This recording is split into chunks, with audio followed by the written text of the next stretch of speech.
Assalamualaikum warahmatullahi wabarakatuh. Perkenalkan, nama saya Wahyudin, mahasiswa Universitas Jana Badra, Teknik Informatika. Pada kesempatan kali ini, saya akan mereview jurnal dengan tema limbah atau sampah untuk memenuhi tugas sistem pakar dengan dosen pengampu Ibu Yurmalin MZ. Baiklah, mari kita masuk ke pembahasannya. Baiklah, kita masuk pembahasan untuk mereview jurnal sistem pakar, tugas mata kuliah sistem pakar, dosen pengampu Bu Yurmalin MZ, Eskom Mkom, dengan mahasiswa Wahyudin dengan NIM 18330034. Untuk review jurnal yang pertama yaitu dengan judul aplikasi sistem pakar untuk identifikasi tingkat pencemaran limbah cair domestik berbasis mobile Android. Asal jurnalnya adalah dari jurnal teknologi Teknosentia dengan volume halaman volume 8 nomor 2 ISSN 1979 8415 tahun 2016. Penulis pertama yaitu Oktianti Dwi Pratiwi, kedua Ina Agustina, ketiga Ucuk Darussalam. Reviewer Wahyudin tanggal 5 Oktober. Tujuan penelitian ini karena di kawasan domestik itu menghasilkan banyak limbah cair di lingkungannya, karena di daerah situ jika semakin besar populasi manusia, maka semakin besar pula limbah cair yang akan dihasilkan. Contohnya itu limbah rumah tangga seperti itu, limbah cucian, limbah rumah tangga lah. Maka diperlukan aplikasi ILC Hydroid yang dirancang untuk mengidentifikasi tingkat pencemaran dari limbah domestik pada perangkat mobile, yaitu berbasis Android. Subjek penelitiannya adalah limbah cair dengan metode fuzzy logic dan metode forward chaining. Metode penelitiannya yaitu merancang mengimplementasikan aplikasi ini dengan perangkat keras meliputi notebook dengan RAM 2 GB, prosesor Core i3, CPU, meliputi sistem operasi Windows 7. Next, langkah penelitiannya dalam perancangan basis pengetahuan digunakan kaidah dalam suatu komponen faktor yang merekomendasi dihasilkan. Karena menggunakan metode forward chaining, maka ada pola hubungan antara if and then yang terdiri dari beberapa inferensi yang saling berhubungan. Himpunan fuzzy dibentuk juga dari kriteria yang dibutuhkan, yaitu kriteria limbah tadi. Sebagai contoh yaitu dari COD, BOD, pH atau keasaman, derajat keasaman, TSS, minyak dan lemak. Kriteria ini dapat berdasarkan parameter kunci untuk menentukan kualitas limbah cair domestik. Untuk metode fuzzy rating kecocokan alternatif terdapat kriteria, misalkan sebagai contoh rendah itu 0, cukup itu 5, tinggi 10. Kita lihat pada gambar 1 ini. Nah, ini editor tingkat pencemarannya itu ini BOD, COD ya, dan pH itu indikatornya.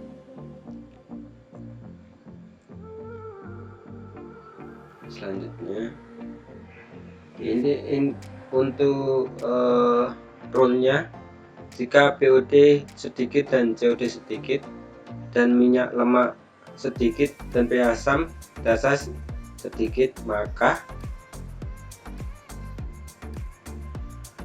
flowchartnya mulai, yaitu dari flowchart penelitian.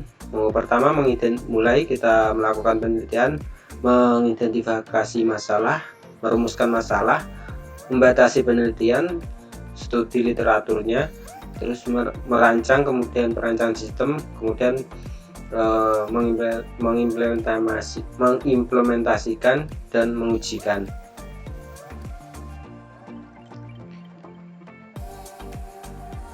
Kemudian flowchart proses identifikasi tingkat pencemarannya, kita mulai,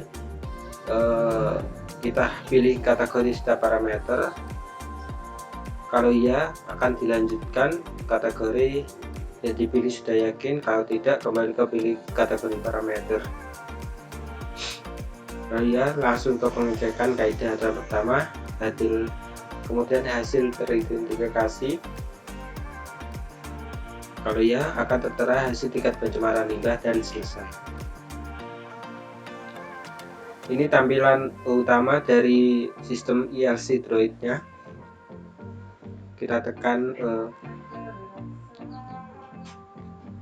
tekan melanjutkan, kemudian masuk ke menu utamanya yang terdiri dari identifikasi tingkat pencemaran, petunjuk pengukuran, cara pengelolaan, dan bantuan untuk bantuan mengoperasikan sistem aplikasi ini.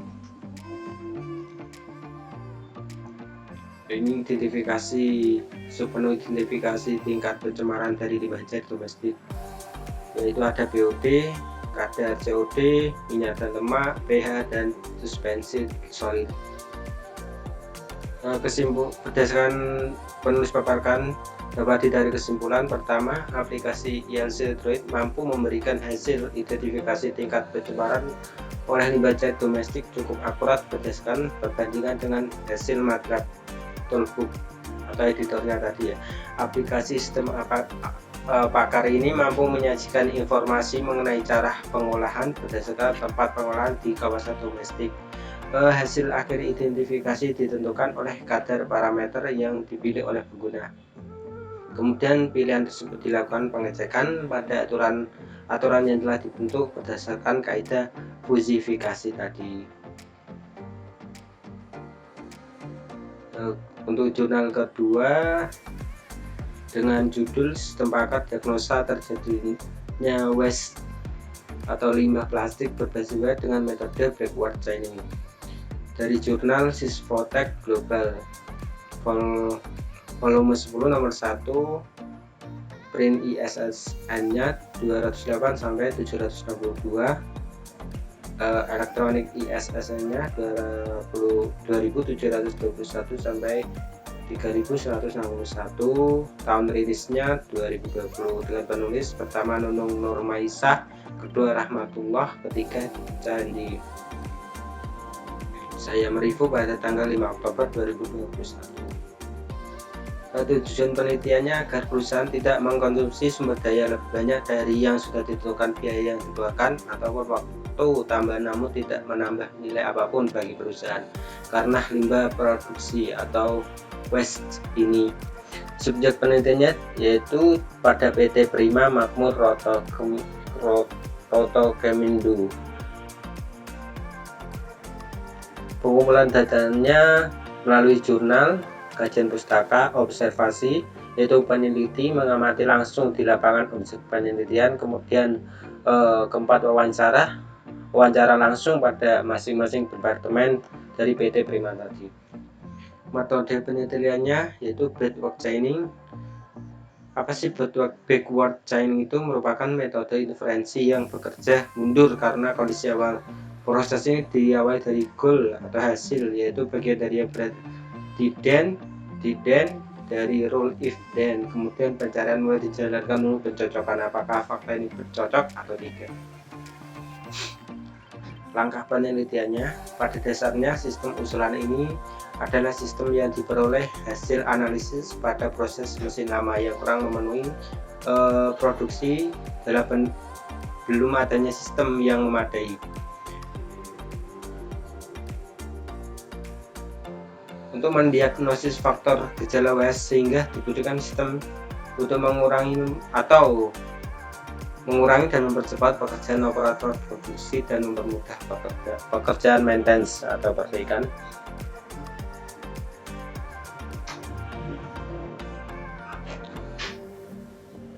Proses pengumpulan datanya, kemudian Selanjutnya itu mengumpulkan data dengan wawancara dan pengamatan atau observasi secara langsung di lokasi, dan mengambil beberapa kajian pustaka dari jurnal tentang memahami waste produk dan penyebabnya yang berkaitan dengan produksi, metode backward chaining, dan bahasa pemrograman berbasis web. Ini untuk flowchart penelitiannya.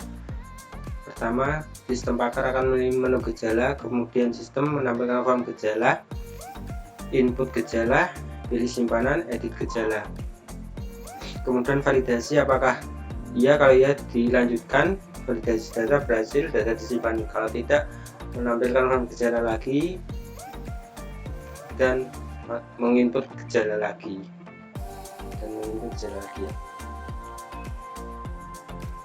Ini activity diagram diagnosisnya sama seperti gejala tadi. Kalau tidak akan menginput lagi, input diagnosis lagi. Di activity diagram laporan hasil diagnosis. Nah, ini contoh tampilan login dari PT Prima Makmur Water Komindo. Kemudian masuk ke tampilan diagnosis, tampilan laporan diagnosis. Nah, kemudian kesimpulannya, dengan adanya sistem mendiagnosa penyebab terjadinya waste masing-masing bagian departemen, mengetahui kendala-kendala yang sering terjadi dapat diatasi dengan menggunakan aplikasi sistem pakar diagnosa terjadinya waste plastik menggunakan metode backward chaining. Namun dalam proses menentukannya belum 100% benar ya.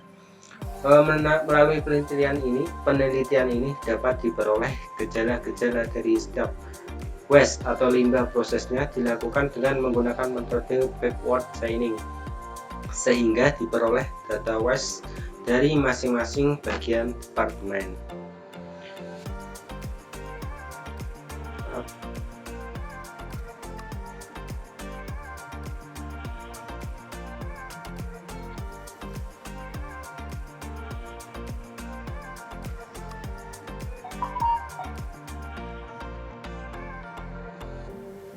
Kemudian kita review jurnal yang ketiga dengan judul aplikasi sistem pakar pendeteksi zat berbahaya pada plastik menggunakan metode backward chaining ya. Ini dengan jurnal dari jurnal Jupiter dengan volume 13 nomor 1 halaman 19, elektronik printnya 285 sampai 2029, ISN-nya 2622 sampai 609X. Tahun 2001, penulis pertamanya Meladia, kedua Siska Aprilia. Tanggal mereview saya adalah tanggal 5 Oktober. Tujuan penelitian yaitu mengetahui zat-zat negatif dari plastik bila mana monomer bermigrasi ke dalam bahan makanan yang dikemas, yang merupakan bagian berbahaya bagi manusia karena bersifat karsinogenik. Dengan diterapkan sistem pakar dalam mendeteksi pada plastik ini diharapkan dapat melakukan analisa secara cepat, tepat, dan cukup akurat. Subjek penelitiannya adalah bahan plastik. Pengumpulan datanya atau asesmen datanya dengan metode fuzzy logic dan metode backward chaining tadi ya.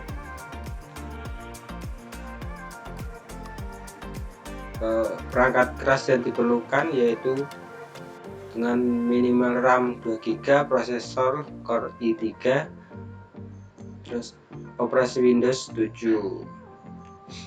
Softwarenya yaitu Eclipse, Galileo, Android 167 SDK, ADT, Photoshop CS4 dan Net Framework, dan Java JDK tipe 6.0. Langkah penelitiannya dalam perancangan basis pengetahuan digunakan kaidah dalam suatu komponen faktor-faktor yang merekomendasi yang dihasilkan. Faktor-faktor yang menjadi premis bagi Kaidah yang dibangun menggunakan pola hubungan if and then yang terdiri dari beberapa inferensi yang saling berhubungan. Kesimpulan dari parameter kimia limbah domestik apabila kriteria digunakan yaitu ini tabel jenis zat-zat dalam plastik. Kode zatnya Z01 nama benzen, Z02 styrene, Z03 bisphenol A dan Z04 melamin. Ini tabel yang dialami kode gejala pada Z01 muntah-muntah, iritasi, pusing, dan seterusnya.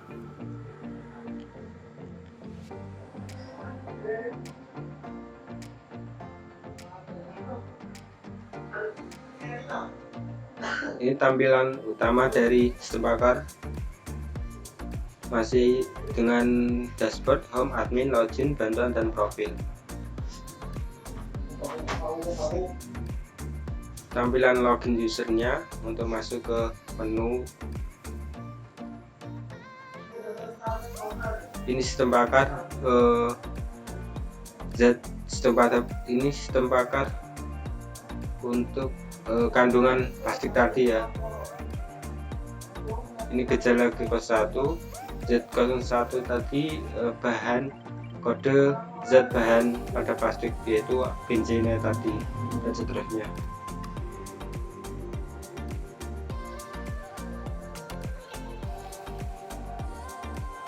Ini konsultasi zat berbahaya pada plastik, kemudian hasil konsultasinya, contoh hasil konsultasinya.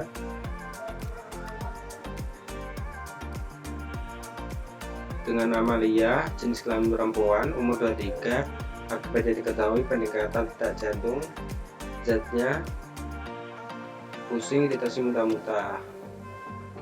Ini kebetulan belum terinfeksi ya, jadi tidak ada zatnya, belum ada kasus. Kesimpulannya, pada ini dilakukan analisa perancangan dan pengujian terhadap potensi zat berbahaya pada plastik. Penulis ini berhasil dilakukan sehingga penanganan jenis zat pada plastik seperti benzen, styrene, bisphenol A, dan melamin yang mana dapat diimplementasikan ke dalam sebuah program komputer dengan menggunakan database sebagai media penyimpanan pengetahuan. Sistem pakar ini penelusuran menggunakan mesin inferensi dengan metode backward chaining atau runut mundur sehingga menghasilkan hasil analisa yang tingkat dengan pakar pada bidangnya.